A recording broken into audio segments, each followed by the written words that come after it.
We are joined today by a gentleman who has served in various art department roles on features, including The Edge of 17 and The Revenant. He has produced a number of features as well, including Curtis David Harder films like Spiral and Influencers, Brandon Christensen films like Stillborn and BODYCAM, as well as producing the anthology series Tales from the Void with Paper Street Pictures. He's a self-proclaimed adrenaline junkie. He's a mensch. He is now an official partner of Paper Street Pictures. He's Mr. Chris Ball. Chris, welcome to the program.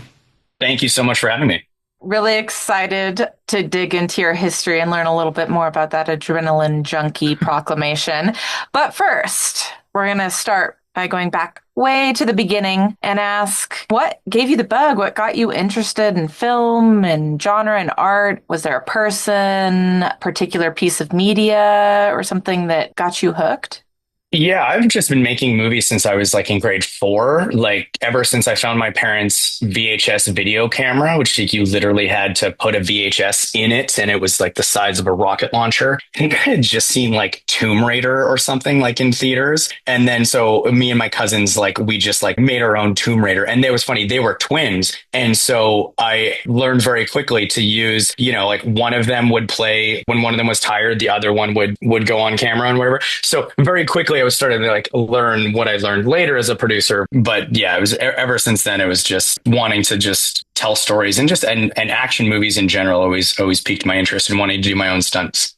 Oh, that's awesome. I can relate to having the rocket launcher camcorder and trying to imitate things I saw from other movies with my friends and making films as a child as well. Did you ever think about it as a potential career or have opportunities to explore it in school, or was it really more something you did for fun? It was all for fun. I had no other choice, or like I was always going to be in movies and be in film. I grew up in a small town in Alberta, so there were no film schools, there was no film program. I just knew I wanted to be in movies, and I didn't know exactly what that meant, but I mean for every class project I would make a movie, even if it was like social studies, history, English. If they told me to write an essay, I would just make a video. Even if I failed the project, I would still make a video. And then it got to the point where like the teachers would invite the other teachers and other classes to come in and watch my videos. Even if I was failing, even if it was like I had to do an essay or something, I would just make a movie. So it was always going to be film. I joke around today. I'm like, if movies went away, I literally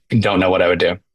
So you kind of had a very self-made path then into movies, and I totally understand what you're saying when you're saying you had no other choice but to make film. Well, when I was reading your IMDb bio, which is one of the more interesting ones I've read, you call yourself a movie-making adrenaline junkie, and you mentioned an incident involving a train for a YouTube video. So is that kind of how you pivoted into like just making things for a YouTube audience and kind of that action? You mentioned stunts. Can you talk a little bit about that part of your life? Oh yeah, I mean, when I was 18, I was arrested for jumping off a bridge onto a moving train, and I filmed it, of course. And I've always been an adrenaline junkie. And then I can remember watching James Bond movies with my dad and telling him that I wanted to be like James Bond because we saw James Bond just do this stunt. He jumped onto a train or whatever it was. And my dad was trying to talk me out of it, and he would say, "Well, that's not actually James Bond, right? It's a stuntman." And I said, "Oh, okay, great. I want to be a stuntman then." And he was like, "No, that's not what I meant." And so like I would try and recreate stunts from movies and just do it with a video camera. So I literally jumped off this bridge onto a moving train in my hometown. I got arrested like immediately. It went viral online. It was CTV, which is like our big Canadian like news broadcaster. It was their most online commented story ever at the time, because everyone was like, how is this kid allowed to run around and jump on trains, and why isn't he in jail? And so the news story, which you can find online, maybe you guys can link to it, is like what a menace to society I was. And at the end of the news story, the news anchor goes like, well, and he plans on getting into the film industry, like super sarcastically. And so I always had a chip on my shoulder to get into film, just to sort of prove to everybody that I could do it. But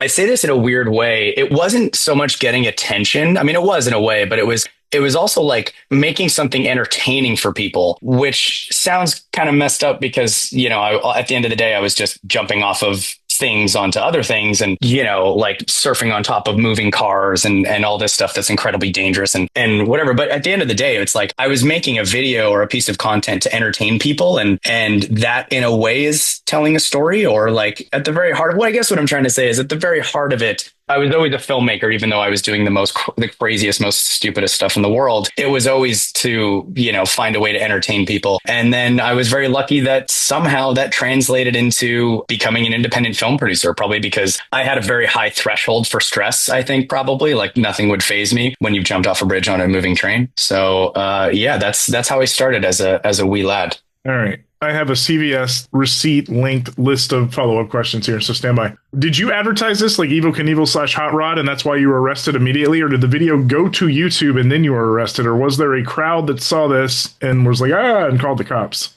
It was both, actually. So I was arrested right after I did it. Like I landed on the train. The train stopped in the middle of town, and it actually stopped right next to the police station. I saw all the police cars from the police station leave, and then they got stuck at the train crossing where the train had stopped. So I jumped on the other side of the tracks. I stashed my video camera in some bushes, and the police immediately picked me up and they knew it was me too. They were like pulled up. They're like, Chris, get in the car. Because it was a small town, all the cops knew me. So, but they didn't charge me then. Actually, it was up to them. Like the CP Rail police, who had, it was like their railway property. They told the local police, yeah, do whatever you want with them. And they knew me, so they just gave me a trespassing ticket and sent me on my way. And then I uploaded the video on YouTube, and then it was the public pressure from the video like a week or two later that made the police come back and arrest me again with a search warrant for like all the videos on my hard drive, all the stunts I had done. And so it was both. It was like the public pressure. But who caught you in the moment, I guess, that the train was able to stop and they got wind that you had jumped? Shawn, the train tracks were right next to a highway in the middle of town. Like it was like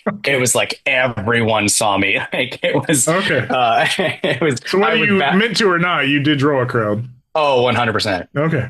Is this still online, or did you have to take it down? Oh no, it's still online. It's one of my most cherished memories. You can find it online. There's the news video that sort of has like all my greatest hits, and then the original train jumping videos is still on there. But what was funny was how I got off, like in court, basically, was me and my lawyer were basically like, well, you didn't charge me because what I did was wrong, and you had the chance to charge me when you arrested me. It was only because of all the public pressure that you had to arrest me and charge me again. Like that's not justice. Anyway, so yes, exactly. So I did end up getting off, and the videos are still available on YouTube for everyone to enjoy.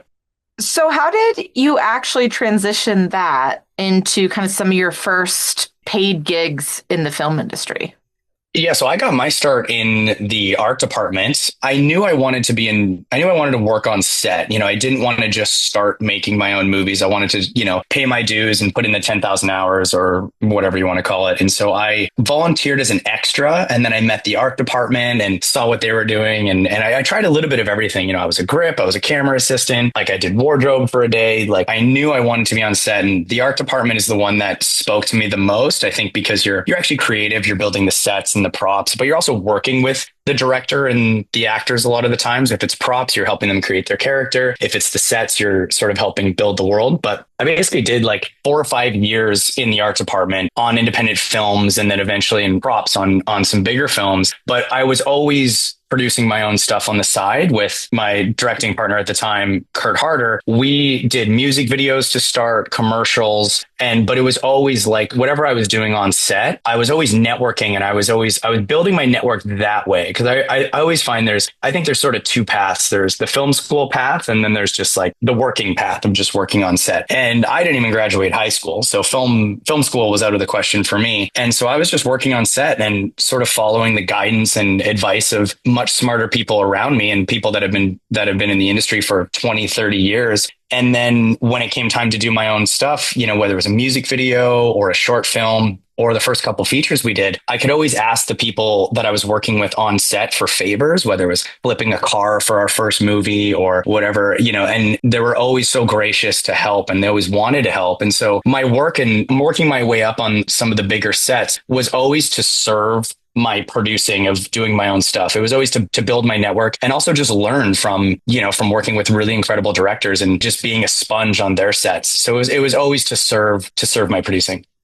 So you definitely knew early on. You're one of the few people we've talked to that like really had felt like one path, even though there's always branches and stuff, but you kind of knew it was a means to an end. So when did you finally get your first producing credit, or really locked into that position and realized like this is what you were doing? Yeah, so Kurt Harder and I we had done a bunch of music videos. Actually, how that started was, so I acted in Kurt's first movie. And again, there's like so many different, I did a little bit of everything. I basically said yes to everything. So I acted in Kurt's first movie. And then as a favor, I directed a music video. I directed a Justin Bieber parody video, totally just for fun. And then what we realized was like, we basically threw a big party, got a bunch of free alcohol for everybody, and everyone came, and we had hundreds of extras, and we filmed this music video. And then at the end of that, we were like, wow, what if we did this like for real? It was like, oh, like, throwing a party and getting everyone drunk to be in our movie. And we're like, yeah. So we raised money for our first film, for Kurt's first film. We had like $50,000,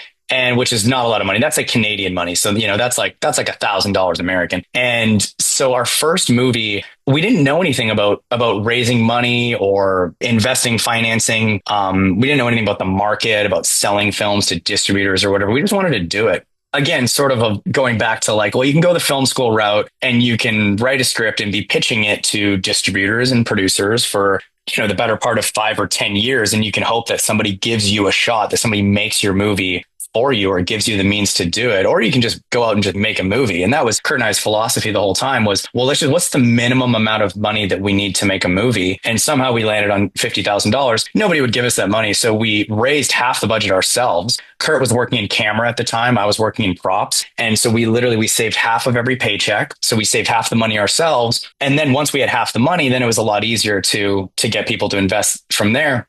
And we got the money literally by like, I think I cold called every single person on my contact list. Like everyone from like my mom's friend is a bank manager. She's got money. Okay. She said no. Oh, but her brother just got an inheritance. Well, I'm going to call him. Like I cold called my way, like hundreds of calls. And if someone said no to like, $20,000, I would say, okay, well, what about 10? What about $1,000? The way I looked at it was if we need $25,000, I just need 25 people with $1,000 or 50 people with $500. And literally like our investment waterfall in our first movie was like, some people put in $100, some people put in $500. And so that was us just like, what's the minimum amount of money that we need to make the movie? And we didn't even write the script to be cheap. That's the mistake we made is like, most people say you write a movie to be in one location, do it super cheap, things that I told Kurt, I was like, just write whatever the story needs to be. And so he writes a car flip in the first 5 minutes. And he's like, can we do this? I'm like, I don't know, but we'll figure it out.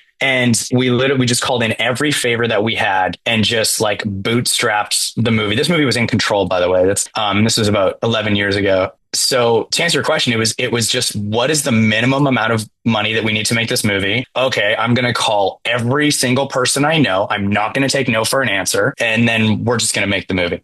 I like it. Yeah. Start with 20K for everybody. And by the end of the call, they're like, yeah, I'll give you 100 just to make you go away. Maybe. Yeah. 100%. Yeah.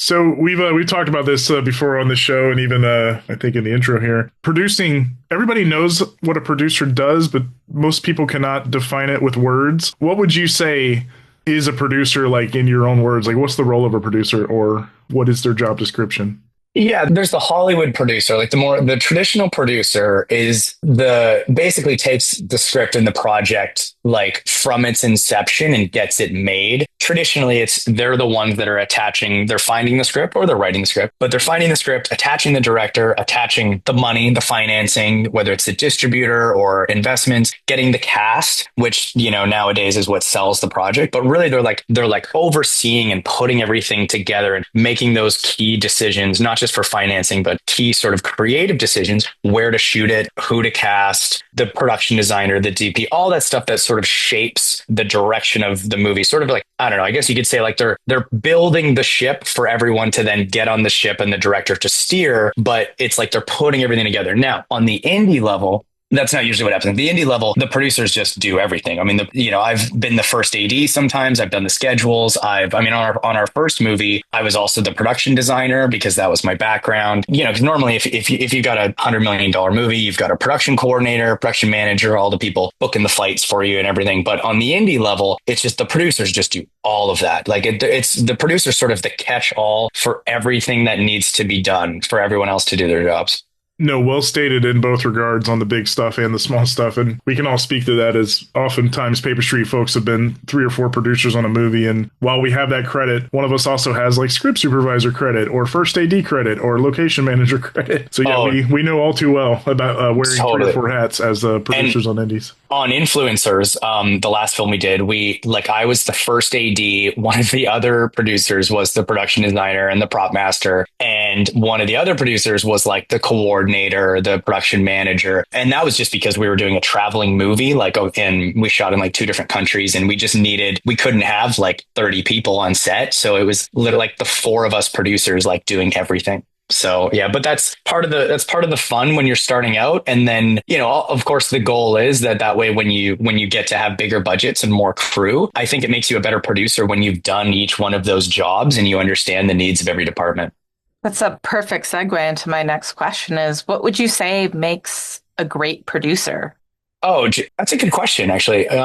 Like, what qualities do you think make someone great at that role versus maybe someone that's average or not well suited for the work of being a producer? Sure. Yeah. I mean, I think when it's different, when you're in the LA studio system, I think what makes a producer is different. Then it's like you need those connections to the things that are going to get the money and the things that are going to get your project made. But in terms of like the actual nuts and bolts of independent producing, you just need to, it sounds crazy. You just need to have a good attitude and positivity and being cool under pressure. Like those are the qualities that are going to win, because when you make your first movie, nothing can prepare you for making your first movie. It's not like there's no set of qualities or skills, rather. There's no set of skills that is going to prepare you for making your first movie other than just making your first movie. So that's why having a good attitude and positivity and being a good leader. And so because when shit goes wrong on set, everyone is going to look to the director and the producer. So when the director is also losing their shit because you're losing the light and, the actors aren't getting, or the lighting, the lighting's off and the actors, aren't hitting the marks, whatever it is, everyone then looks to the producer, and like the buck stops with the producer. And so you need to, no matter what, you need to be the kind of person that exudes confidence and positivity and leadership under stress. I think that's the best quality, because everything else you can learn. You can learn how to do a schedule, you can learn how to budget, but you can't teach somebody how to not buckle under pressure. Yeah, you have to learn that by jumping on a moving train. Yeah, I 100%. I know. I think that oddly prepared me really well for the pressures of a film set. So when you're looking at the films that you want to take on and produce, kind of like what do you look for? Is it largely driven based off of networking? And obviously there's friendships and relationships you've built over time, and you're working with specific filmmakers again and again. But are there things about specific projects that you look for? No, it's less about projects like genre and story. Like it's less about that.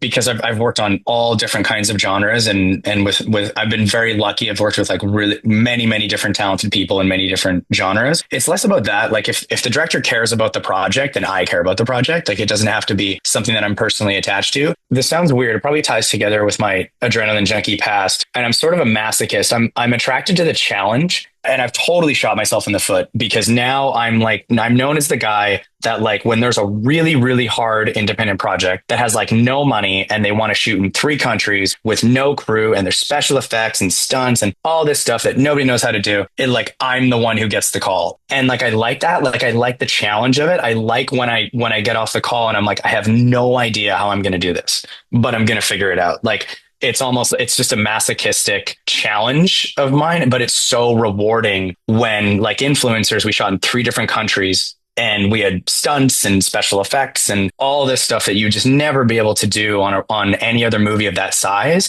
And I like it when people are saying like, well, how did you do that? And they, and people say, oh, well, we had Chris Ball and like, he just figured it out. We don't even know how he did it. It just happened. I love that.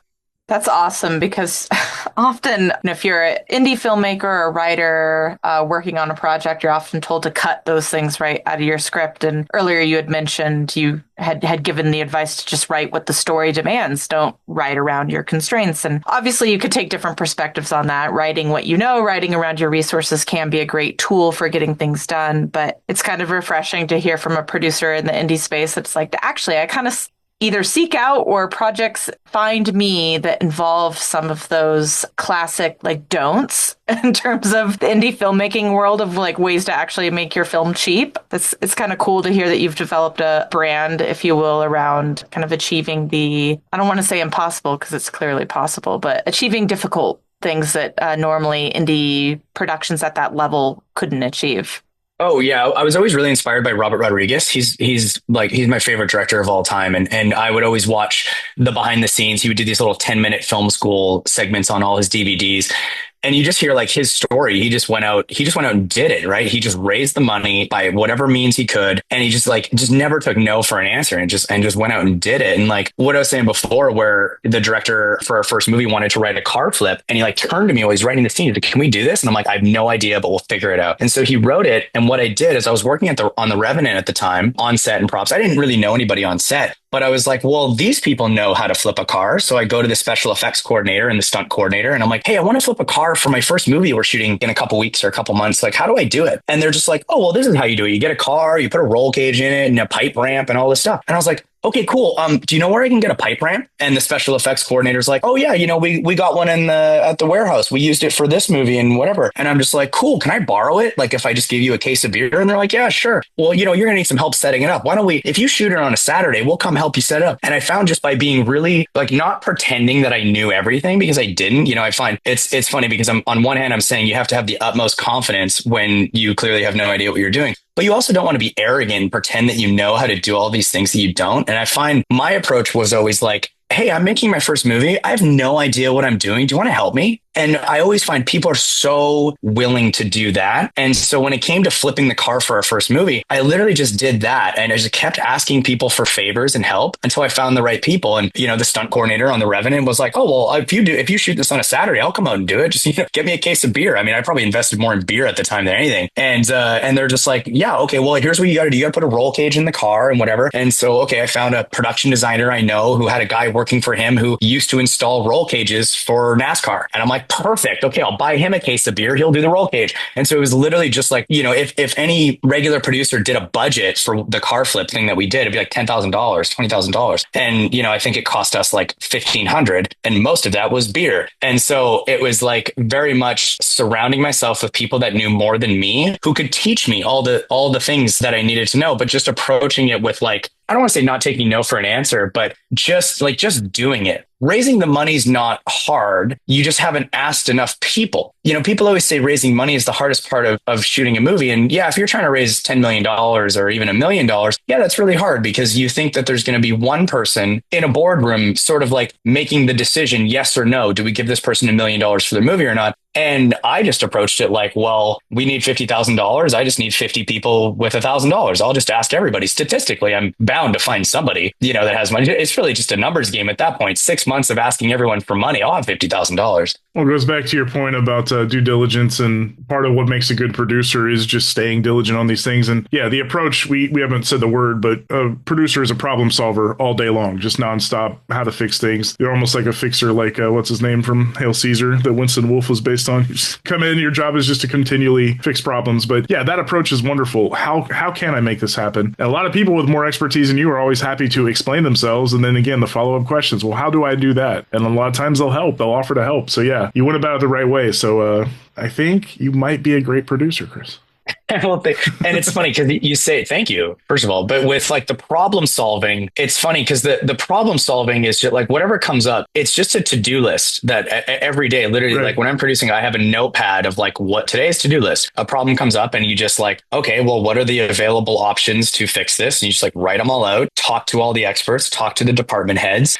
Sometimes you're working with department heads that have worked on more movies than you. They're more experienced. And like, it's all about surrounding yourself with people that know more than you and just choosing the best option at the time. And that's why I say you can learn the problem solve. People like the solutions will present themselves based on the circumstances if you've surrounded yourself with the right people. That's why I really think the positivity and having a good attitude and being a good leader and being good with people, those are more important qualities because you can't teach those. And I don't think you can learn them as well. Like you can't teach somebody how to not be an asshole, and I've always been brought up that like you get further with honey than you do with vinegar of just maybe that's the Canadian me in me of just being really nice. And when somebody says no or things get crazy and people just turn into dicks, it's like, okay, guys, let's just dial it back. And what do you want to do? At the end of the day, we're here to make the best movie possible. And like, what are the options? And you just choose the best option. And sometimes it's not always the best option. But what's more important sometimes is just making a decision. Even if it's not 100% the best decision, you can figure that out in hindsight later, whether it was the best decision or not. You just have to make the best decision at the time with confidence in a way that other people will back you and support you. Yeah. And that role, of course, that happens much more often than just the DP or just the first AD or just the director, even, where, again, I'm not to dilute it down to just being a problem solver, but yes, it takes all those qualities you said to kind of become that master problem solver for sure. Well, yeah, and actually, I'll give you an example. On set of one of our films, we were doing a stunt. It was a very, very complicated oneer. It was the ending of the movie. Like, this shot made the movie, and it was very, very complicated oneer. And one of our stunt persons was injured, or they appeared to be injured rather, and they were they were insisting that they were fine, that they could keep going. And we didn't quite have the shot yet. Like, we had one that kind of worked, but the stunt coordinator was like, I don't think this person can go on. I think they're injured. And we're literally like at a standstill of like, what do we do? And, you could say, like, what was the best decision then? Well, the best decision for the movie is to keep going until you get the shot. And in that moment, I talked to everybody, and then I made the decision to not keep going. I was like, do we have a shot that will work? And they said, well, yeah. And I said, okay, then that's what we're going to do. We're not going to risk it. Safety is the priority. And so, like, in moments like that, this is where I look back in hindsight. I'm like, there's no amount of skills that are going to prepare you for that decision-making process other than just having a good sensibilities and positivity and just being a good leader of like, what's the best decision right now for leading my crew and having everyone support me. And also, like, you want to make sure you have the movie, and we had a shot that worked, so it was fine. But I guess my point is, like, there's no amount of acumen that's going to get you out of making the right decision and the right moral or ethical decision in that moment. I mean, because, like, could you imagine if I had said, fuck this, guys, we got to do another 10, we got to get this perfect. The stunt performer says they're okay. Well, let's fucking keep going, right? Well, yeah, that might be the best decision for the movie, but you think the crew's going to come back for me after that? Like, it's, there's so much more nuance than just making the right decision for the movie. You know what I mean? No, 100%. And that kind of leads to a question we had on here as well. So you mentioned how influencers is hopping countries and stuff like that. Do you have one particular challenge or hurdle that you've faced as a producer that sticks out as something that was just truly impossible, or something that felt impossible that you did successfully get through?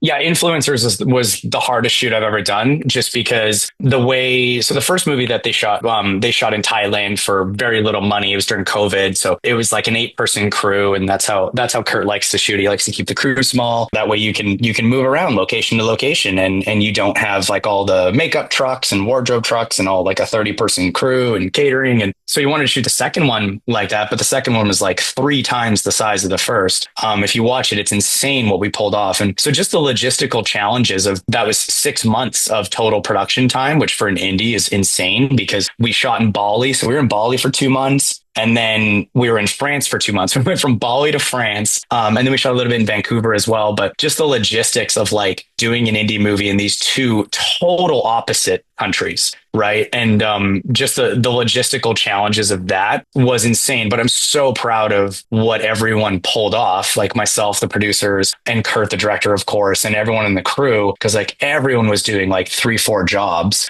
But somehow at the end of the day, it was fun. Like it was the only film that I've been on where almost the entire crew came to the premiere, like the entire cast, the entire crew came to the premiere, like all, there's like 15 of us. It wasn't a lot of people, but and you just like, we still have a group chat to this day where everyone's still talking. Like everyone really did become like a family, but that was the hardest, I think, shooting in 3 countries on different sides of the planet. That sounds incredibly daunting, but also makes sense that you forged quite a family after going through an incredible experience like that. And we've often talked about finding your film family on here, and sometimes your family changes over time and you have one family for every shoot you're on. But it's a great story to hear. We have one more question for you for the formal interview, but you're not quite off the hook yet. We have some fun stuff later. But the last question of this portion is a pretty broad one. Do you have any advice for other filmmakers, anybody maybe specifically that wants to get into producing, or maybe some fellow adrenaline junkies, some advice for them? Yeah, I mean it's interesting because the landscape has changed so much since when I got into it that I think it's easier in many ways. I mean, there's the best piece of advice is just to go out and just make your own movies. Don't I really think the way to do it is just to make your own stuff. Like go out and make your own movies. You can shoot something on an iPhone. There's no excuses anymore. The barrier to entry is so low that you could shoot a movie on your iPhone that looks as good or better than the stuff that we were making when we got into it, 15 years ago, because no one's you have this perception when you're getting into the industry. If I can just get in the room and pitch these guys, like there's some boardroom full of producers in LA that are just going to like give you the stamp of approval and a check for $1 million to make your first movie. And like, you can do that. You can move to LA and you can try and climb up the ladder that way. But the chances are so low. And I actually don't think it's the way that you should go, because I mean, you could spend 5 years, 10 years in development hell just trying to get somebody else to give you the resources to make your script. But in that time, even if it's a year, so let's be really generous and say like you go to LA and spend a year trying to pitch your script to all these studios. Well, in that year, you could have shot a movie already, edited it, and have it released like on the film festival circuit for less than $10,000. For less than $1,000, $100,000, whatever it is, whatever your minimum amount is that you need to make a movie depends on the kind of movie that you want to make. And so I think the best thing to do is to just make a movie, because sort of the advice that I also give, the second part of it is your first movie is going to suck, but that's okay. Like, and nobody wants to hear this. I mean, our first movie sucked. Everyone's first movie sucks. But we have this perception that we're going to make our first movie and it's going to be like a Quentin Tarantino or Chris Nolan, and it's going to get into Sundance and spark a bidding war and everyone makes millions of dollars and happily ever after. And that's just not the reality. Like even everyone has like a movie that they make, but your first movie is like film school. Nothing can prepare you for making a movie like just making your first movie. And so when you meet these people at like filmmaking events or filmmaking parties or whatever in the community, and they're talking about a script that they've had and like that they're trying to get made for X amount of years, 3-4 years, but they're just waiting for the right investor or the right actor to get attached or whatever. It's like you could have just saved like $100 a week and in a year had enough money to make your first movie. Not even that. You can make your first movie for free in the amount of time that you've been talking about making a movie. And so I think it's like whether it's a short film or a music video or a feature, just dive in, make your first movie. It's going to suck. It might not go anywhere, but that's okay, because then you're going to be so much better prepared to make your second movie. And we have this perception that if our first movie fails, that it's going to, ruin our careers and we're never going to get to direct again. And while that might have been true 15 or 20 years ago, the so-called director jail, nothing could be further from the truth today, because the barrier to entry in the industry is so low and the distribution options are so great. Like even if every distributor says no, you can just make a movie and put it online. There's no excuses to not just making a movie when you're starting out. I think, as you get to be our age, Shawn, we get to talk about how old we are now. It gets to be a little bit different when you're when you're starting out, just make movies. Whatever that looks like for you, just make movies. Yeah. Did he call me old in the middle of that? I think so. Cut that out. Just kidding. No. Cut that. No, I'm joking. No, good answer, of course. All very good, candid answers. We appreciate all of that. We're happy to have you on board because, again, you and Cameron hit it off right away on Tales from the Void. And he pretty much was like, hey, we need to bring this guy in right away because he knows what he's doing, because he just does, as he's told us. So what we do now is we pivot from this proper interview to a thing we call the Rapid Fire 15, which we always joke is not really rapid, nor is it fire, but it is 15 questions. A lot of them are ones we ask everybody. A few of them are tailored just for you. This is stuff we know about you now that we know you're a train jumping Evel Knievel by way of the Calgary suburbs. If you're good with it, we will jump into this Rapid Fire 15. And again, first thing that comes to mind, it's not a cool test or anything. A lot of it's just like some of your favorite stuff. So are you ready for that? I'm ready. I'm so ready. Sounds good. All right. We'll start off with one we do ask everybody. What movie do you think you've seen the most in your life? Oh, it's my favorite movie of all time. It's The Faculty, Robert Rodriguez's first studio movie. It might not be the greatest movie of all time, but I think it's the greatest movie of all time. That is the first time we have ever received that as an answer to the, because usually we get a lot of like classics in this, but like fucking Shawshank Redemption, like someone's gonna watch, I just love Chris is younger, so I'm not mad at it. I will say my hot take is that might be my favorite of in the wake of Scream, of all the new wave of horror stuff that was coming out. I think The Faculty is one of the best non-Scream ones in that era.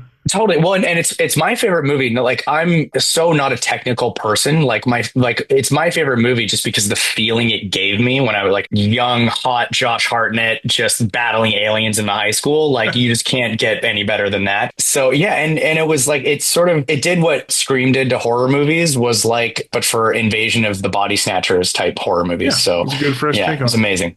I'm glad you said young, hot Josh Hartnett before I had a chance to, because that is what I was literally going to say. As soon as you said it, I was like, Becky's seconding that motion. I had the biggest crush on Josh Hartnett, and so that and Halloween H2O were on repeat. I think I had rented The Faculty from Blockbuster and watched it 6 times in a row the first time before I had to return the tape. So I am all here for The Faculty love. Great cast. Great pairing. 100%. Kevin Williamson, Robert Rodriguez, match made in heaven. Love it.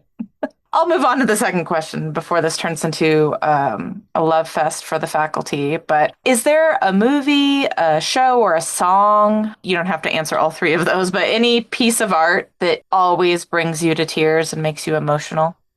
Oh, that's a good question. That makes me emotional.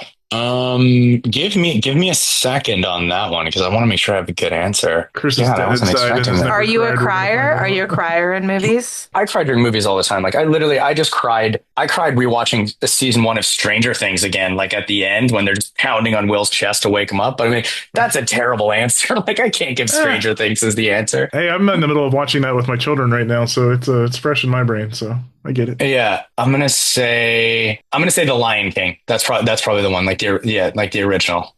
Oh, yeah. Like the Mufasa's death. Yeah, Oh, definitely. it gets me every time still as an adult. Not gonna lie. 100%. Yeah. Question 3. What's the first film in a similar vein? What's the first one that really scared you, stuck with you, gave you nightmares when you were young? Or was it that Lion King death? No, the first one that really stuck with me. Oh, the original Omen. The Omen. I remember having nightmares when the church spike falls off and it impales the guy. I remember having nightmares about that as a kid. Yeah. Or plates of glass. I know a lot of people developed a fear of plates of glass. Oh, yeah. That's a good one. The decapitation. Yeah. So in the vein of horror films, what is your favorite horror film subgenre? Like slasher, supernatural, possession? I have an appreciation for it's like a really niche. Like I think there needs to be more of it. Like the faux documentary, like not just found footage, not like Blair Witch Project found footage, but like the faux true crime documentary sort of like subgenre, which is like super niche. Like I mean, I can only count on one hand the number of films, but like my friend Stu's film Strange Harvest that came out, I thought that was the best film I've seen in the last couple of years because it just like films that like it looks like a true crime documentary, which Netflix does so well, but it just takes you on a journey, and by the end it turns into a horror movie.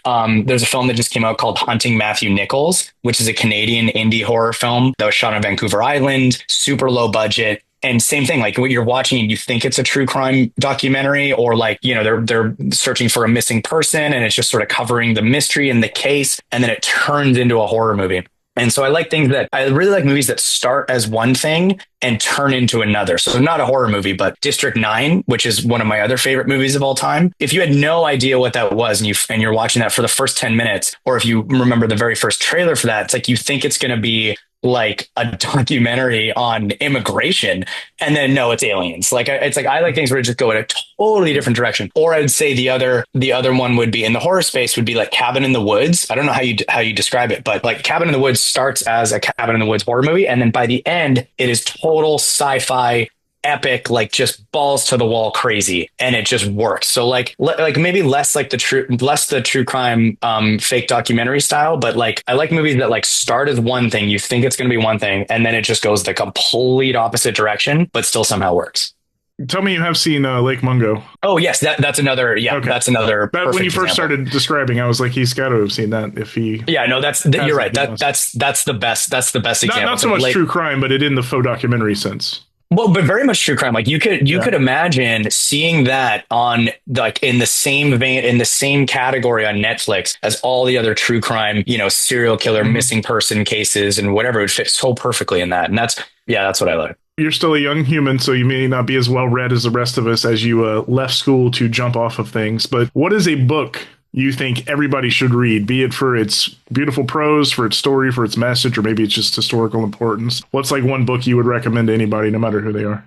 That's a good question. I think the last couple books that I've read, well, probably, the answer would be my favorite book of all time is called Shantaram, and it's really long and it turns off a lot of people because it's just so dense and there's like it's fiction, but it's sort of based on a true story. This guy that escaped prison, he was a heroin addict, arrested for a bank robbery, escaped prison in Australia and fled to India, and then he just becomes like an arms dealer in the mob in India for like 10 years before he's eventually caught. And so that's where the truth ends, and then book just goes like into crazy territory. But I love it because of how descriptive everything is. That's why people hate it. Is he'll introduce a character and then he'll spend 4 pages talking about that character and describing that character. And then, before he finally gets back to like the action, and then he'll just take another 10 pages to describe another character. But I love it because I think this goes back to the film question, actually, is like, I love things that have like a hint of truth in it, where you take something where if you read like the first 10 pages or the first couple chapters of that book, it's all real. It's like what actually happened to him in his real life, but it's used as a launching pad for a really incredible story. And so same thing with like the kind of movies that I like, where it's like it starts as one thing that you could totally believe is a real life story. And maybe it is a real life story, but then it goes in a totally different direction. It's a launching pad for a totally balls to the wall crazy story that somehow works.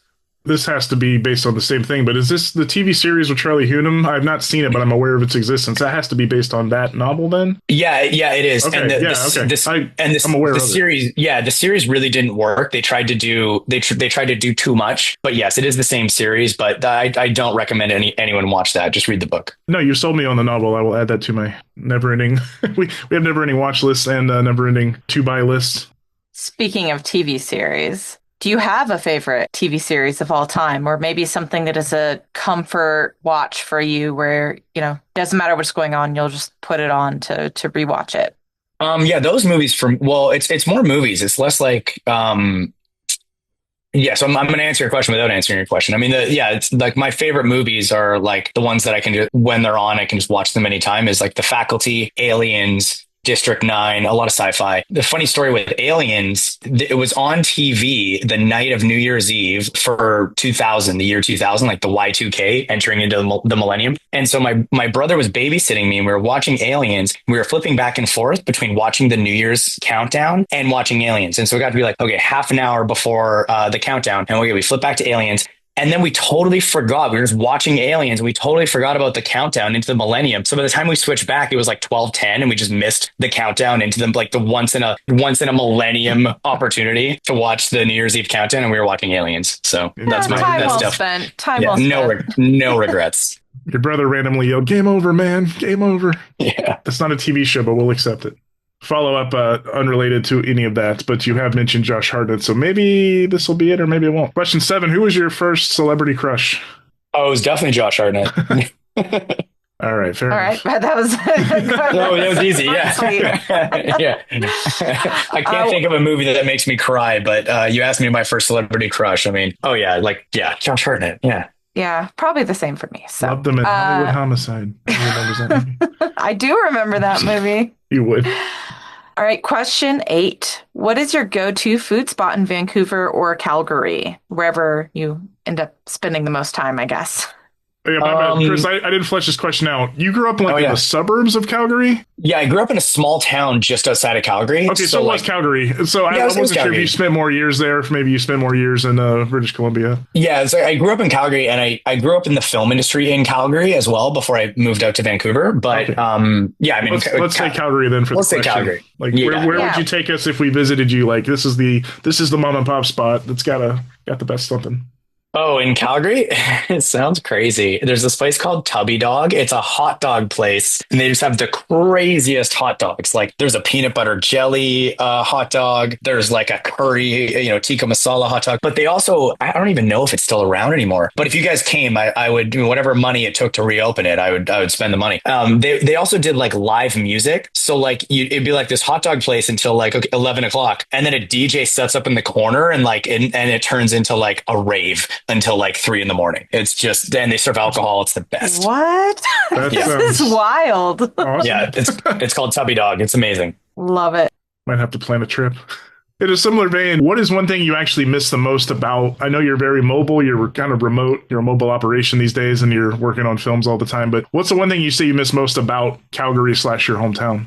Oh, that's an easy question to answer. It's the film community in Calgary is so special. It's unlike anywhere else that I've worked. And Vancouver is a really great community as well. But Vancouver, because it's of its proximity to LA, it's got a lot of service production. It has that LA influence. Calgary hasn't been touched by that. And I think that's why a lot of big productions are, and even like a lot of Netflix shows are starting to shoot there now. The film community in Calgary is second to none. Alberta has the highest amount of Oscar winning shows and Emmy and Golden Globe winning shows that have shot in Alberta versus any other province in Canada, even though Alberta only gets like 2 or 3 big shows a year. I think it's getting to be more, but also the indie community there is so awesome because it's such a smaller community. Everyone knows each other. And so it's not like some of these bigger hubs and bigger communities where, people can go show to show and you meet a different crew on every show. And sort of if a film doesn't work out or if you lose your job or if you get fired or whatever, you can just go and work on another movie. You can go and work on any number of whatever prime procedural shows of Law and Order is shooting this week or whatever. It's like because Calgary is a smaller community, everyone has to be at their best in a way. So this is my theory, not only does it foster really good people that are really good at their jobs, because like you have to, it's like if you fuck up, if you don't do well or whatever, like there's not like 30 other shows that you can get a job on, but also more importantly is everyone knows each other and everyone is, so it really does feel like a family. Every crew, it's like the same crew on every movie or every show. And so it's really, really special. And you get a bit of everything, like between the mountains and the city and the plains. And like you could go to Drumheller and it looks like an alien planet. And I'm sure there's other places that you can do that too, but it really is the best film community I've ever seen. And Tubby Dog. Yeah, all those things together. As a follow-up to that, who, in your opinion, is the greatest celebrity to hail from either Calgary specifically, or you could broaden that to the greater kind of Alberta province? Oh, that's a good question. I want to say Nathan Fillion. He's from Edmonton, I believe. I hope I'm not fucking that up. You might have to fact check me, but I think he's probably the best. I mean, just like Firefly, you can't get any better than that. No, good answer. Because had you said Ted Cruz, you'd be fired. But yeah, you've got a few notable ones, and obviously you're just conditioned to also have to say somebody from the Hart family, like Brett Hitman Hart. But yeah, Calgary, it's got a few. Who am I forgetting? There's like one really famous actor or something. Is it? Oh, Alicia Cuthbert, I think, is from your neck of the woods, from 24 and Girl Next Door. Yeah, you might be right. I don't know why I remembered somebody saying she's from Calgary. I could have that completely wrong. I will not. I just Googled. Yeah, she is. But I thought I will not derail the show. When you said like really big celebrity, I wasn't thinking of her. No, that's not who I'm thinking of. I'm missing an obvious one. She's not. No sorry, those were two separate thoughts. Yeah, those were two separate thoughts. Really big, period. And also isn't Alicia Cuthbert. I mean, she was really big for some people around the Girl Next Door. She had a moment where people younger than me, that was like one of their first crushes too, I guess. She was the daughter on 24. And I'm going to say, so I Googled it. And so Michael J. Fox is also from Edmonton, but he's amazing. But I'm going to stick with Nathan Fillion because just, between Firefly and Serenity, I remember seeing that in theaters as a kid. And he's also so nice. Yeah, no, he's fun in everything he's in. Slither, everything. Yeah. I was just going to say Slither. Love him in Slither. Question number 11. Do you have a favorite concert you've ever attended or like a really memorable concert experience that sticks out to you?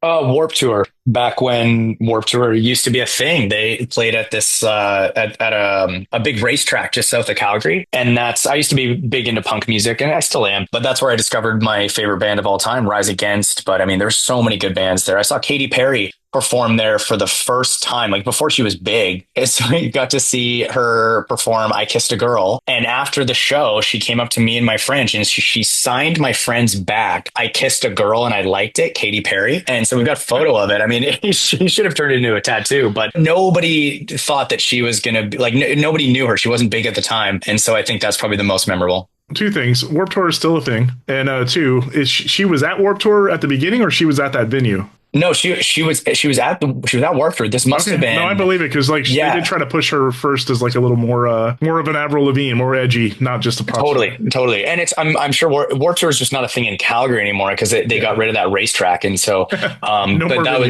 Yeah, exactly. That was really special though, because it was just like seeing her randomly. Like she wasn't big at all. No one had any idea who she was. And yeah, to have her like sign my friend's back and we got a photo of it. I mean, yeah, it was amazing. That's awesome. And Shawn, I think Warped Tour just came back.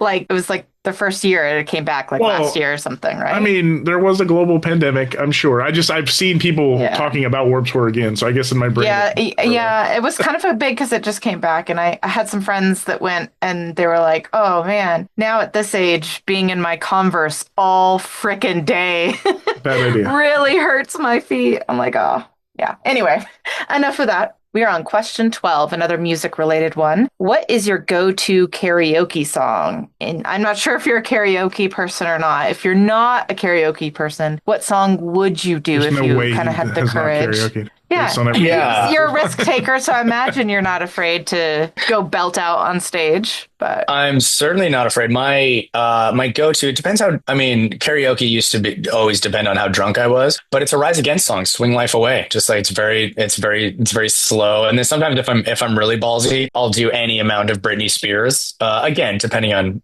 how drunk I am. But I'd say Swing Life Away by Rise Against.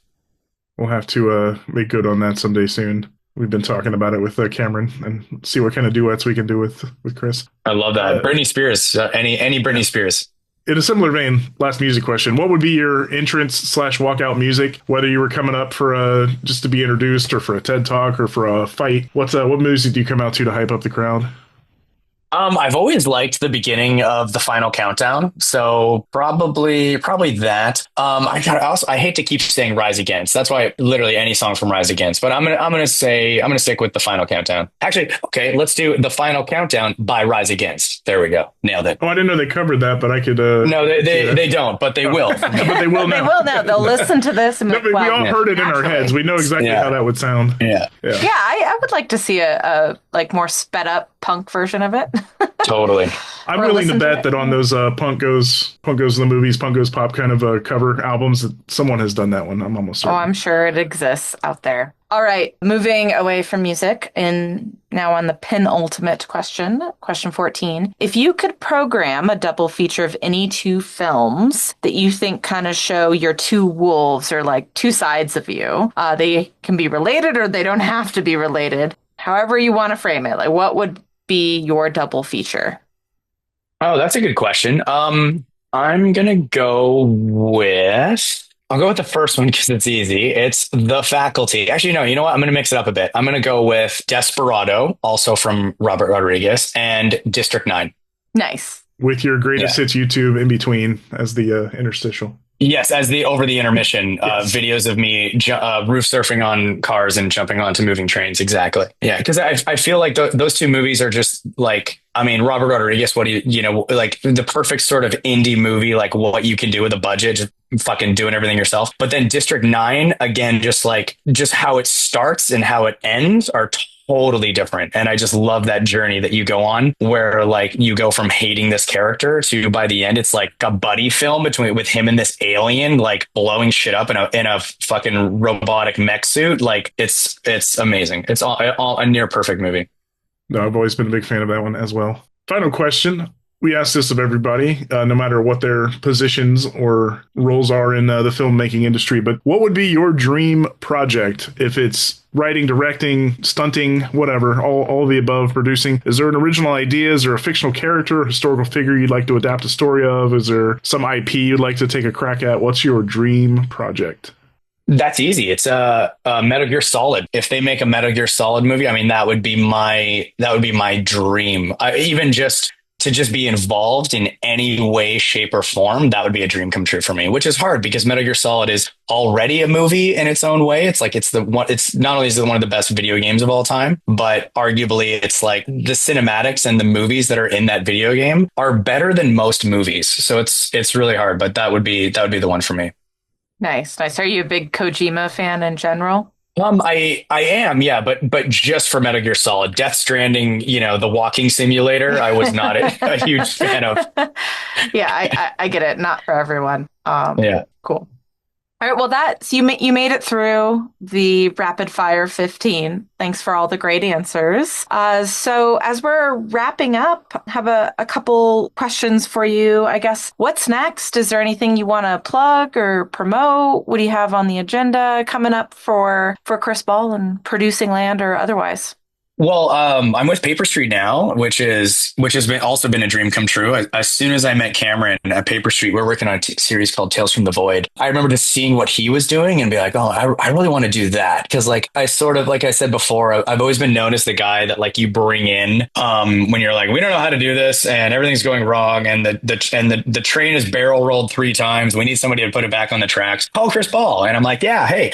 But with Cameron and Paper Street, they've really given me an amazing opportunity to develop my other skills as a producer of like taking scripts and really like taking them through the process and a lot more creatively, which I love. And so Paper Street has so many good projects coming out. They just announced the Behind the Mask 2 sequel, which I'm probably most excited about because I remember like I think I torrented that movie when I was in high school and I was like 15 or 16 and I torrented that movie because it was the only way I could watch it in Canada. And yeah, sorry, Scott and Dave. We neither, yeah, exactly. I'll whatever do again. Yeah, so I'll rent it and buy the DVD later to make up for it. Sorry, Scott. And but it was amazing, and I loved it. And again, that's another one of those movies that speaks to what I was talking about before of like it's done as a fake documentary way, which is just so good. And that's why I'm so excited about the sequel. It continues on in that style, but everything just gets like bigger and crazier and cooler. And so that's probably the project I'm going to plug the most that I'm excited for. But we have many good things in the works. But yeah, influencers on Shudder now. Oh yes. Oh well, if I'm going to plug project, where can BODYCAM be found at the moment? Oh yeah, BODYCAM. Yeah, BODYCAM is those movies you made, Chris. Yeah. Oh yeah, right. Well, you're asking for what I was excited for coming next. That's true. Sorry. Yeah. No, it's okay. The stuff that, Influencers came out in December, and that was a real labor of love and mostly pain. So I'm really excited. Like that's just a fun movie to watch. And then Bodycam, is all shot on. It was made to look like it was all shot on body cams. So it's super fast, super scary. And that's on Shudder right now. And that was a lot of fun too. That was basically the like 8 of us, the crew, the director, and us. Again, where I did the costumes, the props. And I was the first AD in special effects. And we just ran around Calgary for like 12 nights shooting that movie in a cop car. And, it was just so much fun. So yeah, those are the 2 that came out. And then, yeah, looking forward to the Behind the Mask 2 sequel. Yes, sir. All of us are. And then where can people find you if they wanted to look you up online besides your IMDb? Do you have any social media you don't mind them following you at, or you just want to say, leave me alone? My YouTube video. It can be both. It's the YouTube. You just Google Chris Ball, but it's BAWL because at the time I think I wanted to have my name be different than my real name, so it wouldn't affect my filmmaking career. Little did I know that it didn't matter, and actually most of the time people like wanted to see my YouTube, and they're like, oh yeah, we're gonna hire him more now, after we've seen this. So it was actually the opposite. But my Instagram is Chris Ball is awesome, and but also leave me alone. Yeah, go and check out all my stuff and then leave me alone. Fair enough. No, sounds good. I will say Chris only teased Cameron and I and maybe one other person in the team with all of this stories. Like these are new stories to us too about his past. He has hinted at them before, but now I've got the full scoop. So very exciting. He was planning to tell us all at the next meetup here, but I'm glad I got the early skinny on the entirety of Hot Rod Chris Ball BAWL. Oh, it goes deep. It's just you wait. I'm sure there's more stories. We'll have to get a little inebriation happening before we get anything further. And not recorded. Not recorded. Exactly. We don't need future police evidence in this situation. Well, Chris, thank you so much for spending the time chatting with us about your origin story, as well as a lot of great advice for producers, filmmakers. It's very inspiring for me to be reminded of these things as well, again and again. Like what is stopping you from kind of grabbing life by the horns, so to speak, to use the cliche, and like make your own movie, get shit done. So thank you for that inspiration and all your stories. It was lovely to chat with you. Oh, thanks so much. I'm super excited to be with Paper Street now, and no bias, but it's the best people to be with, and I love the podcast, and I love talking about movies and getting shit done. So happy to be here. No, we're so happy to have you, not just on the show, of course, but as a full-fledged member of the crew. Once you meet a Cameron and you go, hey, there's like 4 other Camerons over there, and Chris was like, sign me up. You're no Josh Hartnett, but Yeah, exactly. definitely a lot of Camerons. I'll be the Josh Hartnett. Yeah, you will. But no, we're glad to have you, man. Thank you so much for the time. And we look forward to be working with you directly here on the next few, including Behind the Mask too. So yeah, thank you, sir. All right. Awesome. Thanks so much. Take care.